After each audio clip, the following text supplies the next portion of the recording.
Welcome to the 2021-22 Heart of America Athletic Conference Women's Basketball Media Day. I'm your host, Stephen Davis. Right now, we're joined by Park University head women's basketball coach Norman Kenneth Cooper Jr. Coach Coop, how you doing? Doing pretty good. How you doing? Doing well. Hey, you're about to embark on year 12, believe it or not, leading the Pirates. How excited are you and your players on playing in a hopefully more normal season here in 2021-22?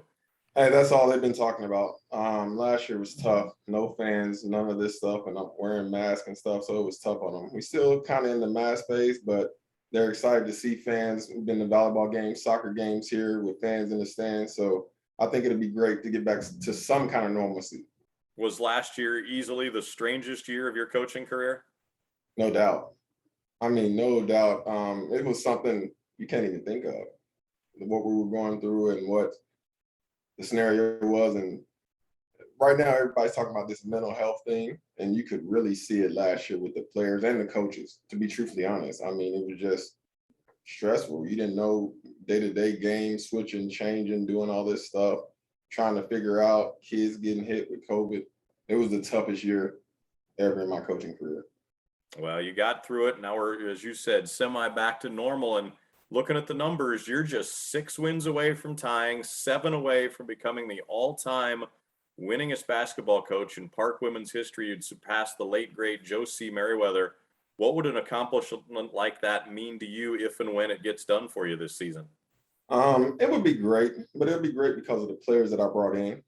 The players I brought in, my assistant coaches that I had to help me recruit kids, and what those players were able to accomplish so for people to say, oh, it's Coach Cooper that did this. So I give thanks. If we make it, it'll be for my players that I recruited and brought in and assistant coaches that helped me out to get there. But it would be a great thing. I got to meet Josie when I took over here at the job, and he was a great person, a great human being. He talked to me a lot about NAIA and Park University and stuff. So it would be a good accomplishment. You mentioned taking over that job. Let's get a little background on Coach Coop. You're from Georgia. You played in college at Alabama. How in the world did you end up in the Kansas City area at Park University? Well, I started off coaching at Seminole State Junior College as an assistant coach. So that's in Seminole, Oklahoma. Ended up leaving there after 3 years and becoming a recruiting coordinator at Mercer University back in Macon, Georgia, which was NCAA Division I. And the Park job came open. And it was just that, that itching to be a head coach. So I applied for the job, came out and interviewed, ended up getting the job, and that's how I came to Kansas City. Awesome. Hey, you start your season coming up very soon, October 30th, 6 non-conference games to get things rolling. What do you hope to see from your squad in the non-con as you get ready for the Heart schedule?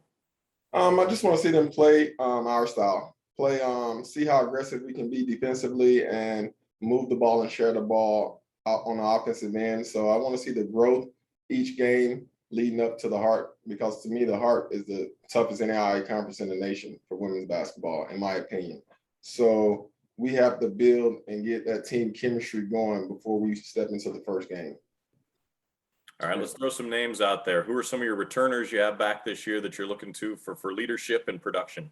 I got 4 starters returning. So I have Katia Wadode, who should come in, and we're looking for leadership from Destiny Zamudio, Kiana Smith, and Taylor Shelby. Those 4 kids, we're looking for leadership from each one of them. And in my opinion, those kids should average between 10 to 15 points. They have that capability and that ability with them playing together last year and doing the things. They know what we want to do. So, and it's been good so far in practice. They've been leading us. They've been bringing the young kids along.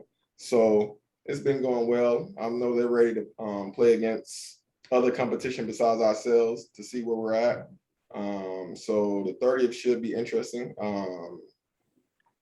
When we get there to play Kansas City Christian away. So always playing away at somebody else's gym is a tough task, but we'll see what we're made out of when we get there. You mentioned the youngsters. Who are some of the newcomers that you're looking to step up and get some time on the court this year? I have a 6'2" kid, Michaela Artist. I think she's going to do great things for us. Post player, strong, physical, can score on the low block, rebounds. I have Iko Lane, from Staley High School, a guard. She's deceptive. When you look at her, she's a thin thing, but she can shoot it. She can take you off the dribble. So I think she'll do some stuff for us. And I have a transfer, Cena, her name's Cena, the transfer in from St. Mary's. She's about a 5'11", 5'10", forward, athletic, that can get some stuff done. And I'm looking for a lot of things out of her also. So. Pretty exciting. You touched on this already, but with fans coming back, what are you most excited to see with fans back in the gym and get that atmosphere going in the buildings again, both home and away? Well, with at Park, with us having domes, when the fans are in there, it's electric because it echoes. Everything gets so louder. So I think that home field that we'll have here in these domes will be electric, and it'll push our kids and give them what they need, what we missed last year. Other people gyms, it'll be the same way because some teams in conference had fans last year. So it was about the same, but I just want to get our fans in, our fans coming, because you couldn't have outside fans at other gyms. It was just their home fans that could come in. So now we can get our fans to travel with us to away games, and being at home, I think it'll be great. It's been great so far watching volleyball and soccer and bringing them in. So if we can keep that going over to basketball, it's going to be a fun and exciting year. You mentioned how loud it can get in your gym. Did you miss it all, not being able to have the players hear you when it does get loud and you're trying to get a message to them? Did you miss that, or are you looking forward to having to yell again just to maybe have them hear 2 or 3 words? I think I yell anyway. It didn't matter. So, hey, it's going to be fun. Hey, I like it. That means we'll just get closer together so they can hear what I'm saying, but it'll be fun. And I think that goes back to the question you asked me about that leadership. When we're loud in the gym, Katia Wadode, she's been with me for 4 years now, about to be 5. She knows. So I trust her enough. If she don't hear me, she will call out a play and get us in the right thing. So I trust her enough on that level. So I'm ready for it to happen. Awesome. Hey, with fans coming back though, folks coming into Parkville to watch your team, whether they're coming to watch you guys or coming to watch the visiting team, need some eating recommendations. If folks need a pregame meal, what's the best place near Park in Parkville or the area to stop and get some grub before or after a game?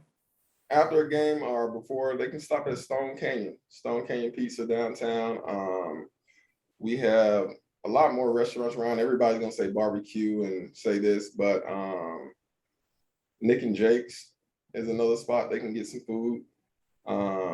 Parkville's different. It's a lovely little town, and we got a lot of mom and pop shops that they can go eat at. But those two I know for a fact, when people come in town, and places that cater to teams coming in. Are you not a barbecue guy? I am, but I'm a slaps guy. If we're gonna throw it out there, I like slaps barbecue. I don't like everything else. So. All right, we got to get a barbecue recommendation. Coach Cooper, thanks for the time. Good luck this year. Excited to see your team back out on the floor. Thank you. You have a good one.